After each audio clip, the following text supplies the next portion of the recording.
BRS working president KTR జన్మదిన వేడుకలు తెలంగాణ భవన్లో ఘనంగా జరుపుకున్నారు. అభిమానులు సీఎం సీఎం అంటూ నినాదాలతో హోరెత్తారు.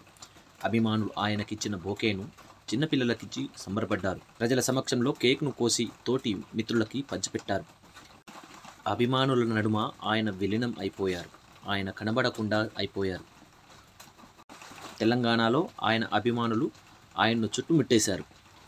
బీఆర్ఎస్ వర్కింగ్ ప్రెసిడెంట్ కేటీఆర్ జన్మదిన వేడుకలు తెలంగాణ భవన్లో ఘనంగా జరుపుకున్నారు. అభిమానులు సీఎం సీఎం అంటూ నినాదాలతో హోరెత్తారు.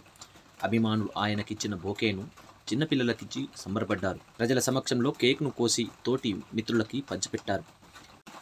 అభిమానుల నడుమ ఆయన విలీనం అయిపోయారు.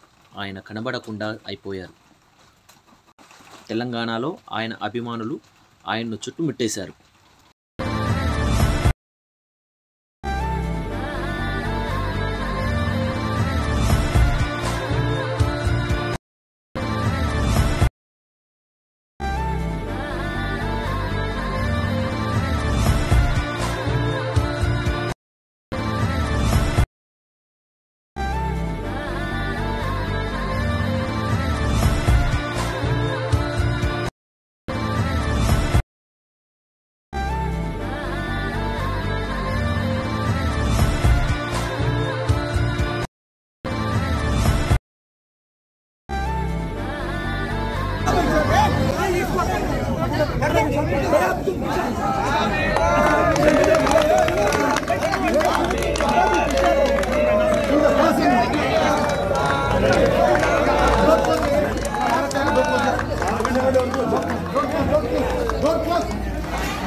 బీఆర్ఎస్ వర్కింగ్ ప్రెసిడెంట్ మాజీ మంత్రి కేటీఆర్ జన్మదిన వేడుకల్ని తెలంగాణలో యావత్ బీఆర్ఎస్ సంబరాలు జరుపుకున్నాయి.